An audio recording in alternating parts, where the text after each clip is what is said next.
Alright guys, welcome back to another video here on the Dividend Doggo Show on YouTube, and I'm going through the weekly review for the portfolio here on M1 Finance. As you can see right off the bat, this was a pretty amazing week. Everything was very green almost across the board. AbbVie had a little bit of a dip this week, but we're going to dive in. The weekly gains were $11,736.09. That's approximately money weighted average return of 2%. We did earn some dividends in there as well that'll be coming into the portfolio in mid-June. That's $242.20. We deployed some dividends, and yeah, it was an absolutely fantastic week. The big heavy hitter here was VST popped up a fair bit, and I'm just going to dive right into that. It's interesting to me that people have such dedication to hating on stocks. I had a comment, and I'm only talking about it because it's entertaining to me, that said VST had no cash flow, no moat. I've been told that multiple times. Their cash flow is a little hurt right now, but their cash flow the past 2 years has been well into the $1 billion range, almost $2 billion. And their plan to deploy that and use it to both raise the dividend and do share buybacks was really evident if you've looked at the stock or looked at any of the information provided in the quarterly reports.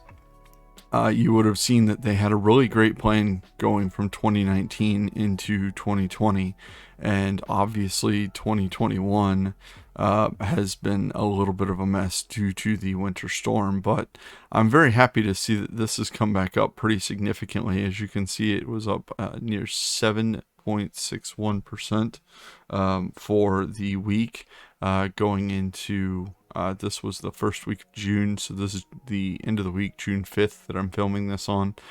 So this is what the portfolio stands at right now and how it looks. We're getting really close to coming back up to the average share price for the stock. This only sat in the red for, what's it been, about 3 months? It's pretty easy for me to sit on a stock when it's in the red if you have high conviction in it. And even if you were to buy the stock today, you're getting at least 3.15% dividend yield.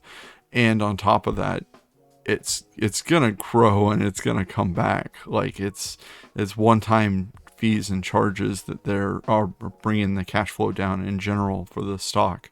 Now, I'm not advocating that everyone should go out and buy VST, but I am saying that before you go and you rag on a stock or anything like that, you should probably know what's going on with that stock.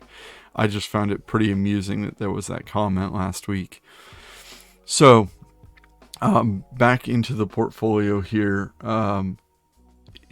It's going back and looking at all of the slices. You can see that finance was up as well. Consumer was doing pretty good. Coma money was up a little bit. Industrials was up.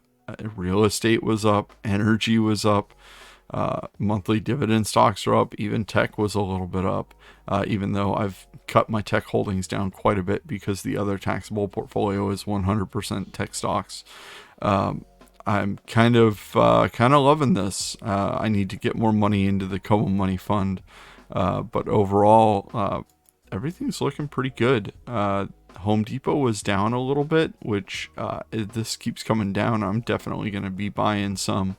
Lowe's came down a little bit after announcing a 30% dividend raise.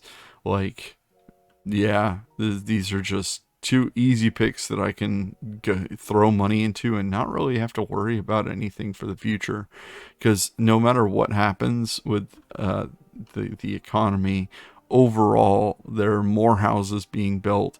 There's going to be more repairs that need to be done. Things will continue to need to be fixed. They can dip a little bit, but are they going to really halt growth? I don't think so.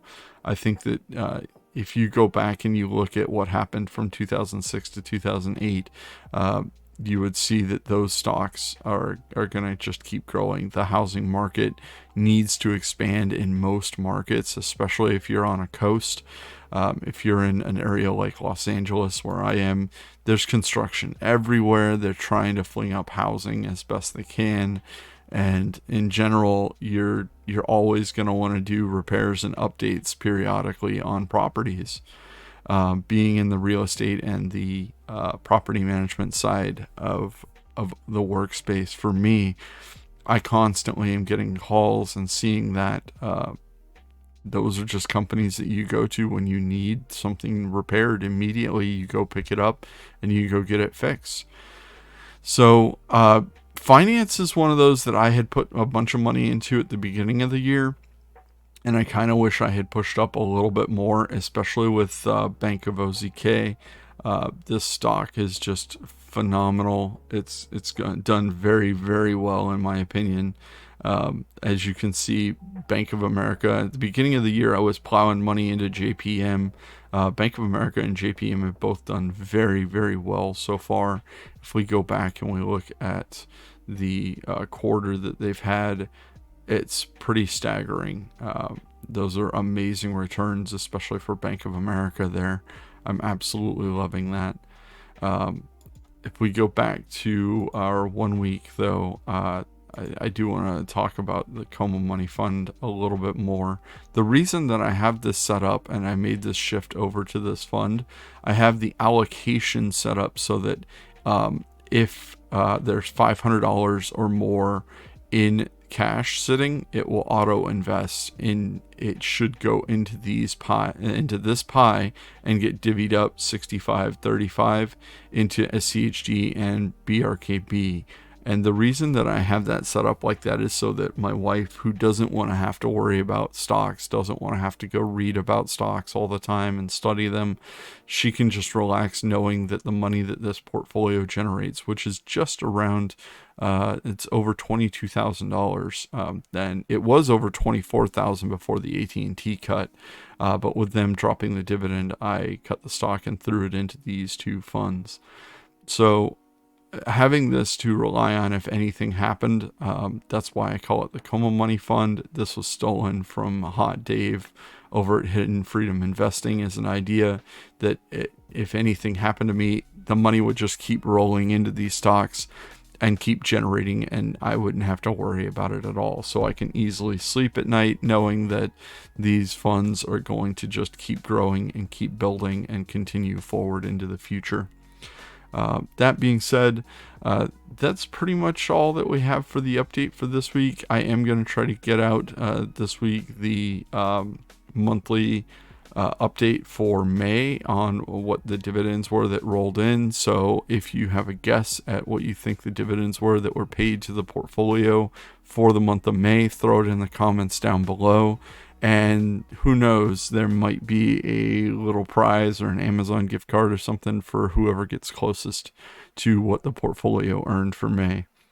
Thank you for watching, and I hope that you enjoy this little view into the portfolio that I have here that I'm sharing with you on YouTube.